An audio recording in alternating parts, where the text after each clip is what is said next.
The cranial nerves. The examination of the cranial nerves is best performed with the patient sitting over the edge of the bed. Begin with the usual general inspection of the head and neck. Look for craniotomy scars, neurofibromas, facial asymmetry, ptosis, proptosis, skew deviation of the eyes, or inequality of the pupils. The cranial nerves are then examined roughly in the order of their number. The first, olfactory nerve, can be tested with bottles of substances with non-pungent smells, but it is usually enough to ask the patient if there has been any problem with his or her sense of smell. Have you noticed any problems with your sense of smell? No. The second, optic nerve, is tested first by assessing visual acuity. Do you normally wear spectacles to read? The patient should wear spectacles if he normally uses them. Each eye is tested separately, while the other is covered with a small You need to hold card. that out at arm's length and read the lowest line that you can see clearly for me. LCYREHD. Fantastic. Okay, we'll just swap over. If you can cover your eye there and just hold that one out.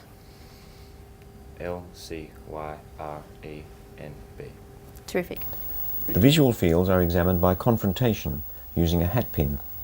The examiner's head should be level with the patient's Just cover head. up your eye for me. Each eye is tested And just separately. keep focusing on my nose. I'm going to introduce this pin into the field. I want you to tell me as soon as you see it, say yes. Yes. Yes. Yes. Yes. Yes. Yes. Excellent. We'll swap over. Okay. And again, just keep focusing on my nose. If visual acuity is very poor, the fields are mapped using the fingers. Yes. Yes. Yes. If possible, the lights are then dimmed to enlarge the pupils, and the fundi, and especially the optic discs, are examined with the ophthalmoscope.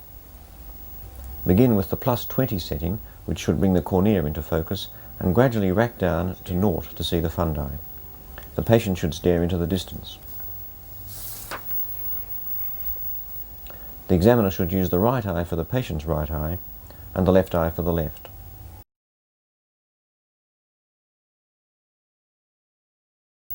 The third, fourth and sixth nerves control pupil size and eye movements. The examiner should note the shape, relative sizes of the pupils, and any associated ptosis. The examiner uses a pocket torch and shines the light from the side to gauge the reaction of the pupils to light. Assess quickly both the direct and consensual responses. Look for an afferent pupillary defect by moving the torch in an arc from pupil to pupil. Test accommodation by asking the patient to look into the distance and then at the hat pin placed about 30 centimeters from the nose. Now assess eye movements with both eyes first, getting the patient to follow the pin in each direction. Look for failure of movement and for nystagmus. Ask about diplopia in each direction. Is he double at all? No. Very good. The fifth nerve has sensory and motor divisions.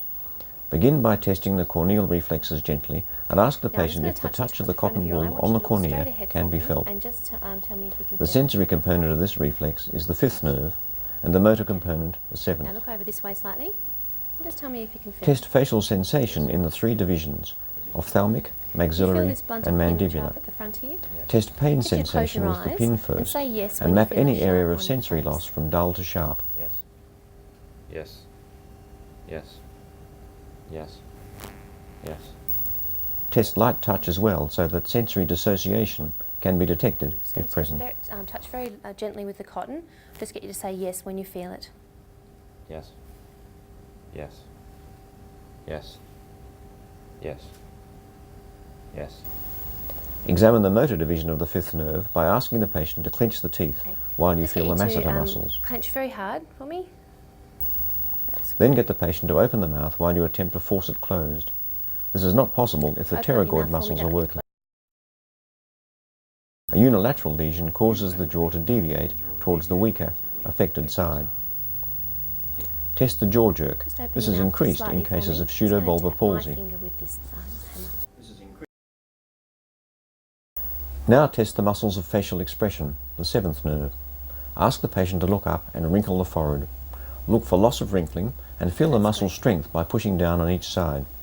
This is preserved in an upper motor neurone lesion because of bilateral cortical representation of these muscles. Close your eyes nice and tight for me. Squeeze them tight as hard as you can. That's great. And Ask the patient to show his or her teeth and look for asymmetry. Now test hearing, the 8th nerve. Whisper softly a number about 60 centimetres away from each ear. Distract the other ear by rubbing your finger lightly over the other auricle. 14. Now perform tests to differentiate nerve deafness from conductive deafness. Rinne's test involves the use of a 256 Hz tuning fork.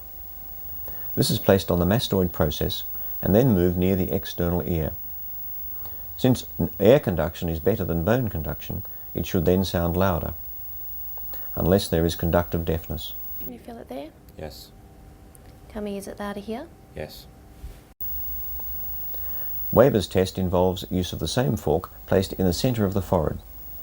The tone should seem to the patient to come from the middle of the forehead. If there is nerve deafness, the tone is heard more on the side of the normal ear. If there is conductive deafness, the tone is heard better on the side of the unaffected ear. Examine the external auditory canals and the eardrums if this is indicated. The 9th and 10th nerves are examined together. Look at the palate and note any uvular displacement. Ask the patient to say "ah" and look for symmetrical movement of the soft palate. A unilateral lesion causes the uvula to be drawn towards the unaffected, normal side. Test gently for sensation on the palate, I'm just going the to touch 9th the back nerve. of your throat. It is not Tell me really if you can necessary to feel. test the gag reflex. Ask the patient to speak to assess for hoarseness and ask the patient to cough. A bovine cough suggests bilateral recurrent laryngeal nerve lesions. The 12th nerve supplies the motor supply to the Now tongue. let's just have a little look at your mouth. While again. examining the Look at your mouth, inspect the tongue for wasting and for fasciculation. Next, ask the patient to protrude the tongue. Stick your tongue out. With a unilateral lesion, the tongue deviates towards the weaker, affected side. The your 11th shoulders nerve up. provides the motor supply to the trapezius and sternomastoid muscles. Look over towards the wall. Push against my hand. And look over towards this way. Push against my hand. That's fine. Look for torticollis. Test the strength of these two muscles on each side.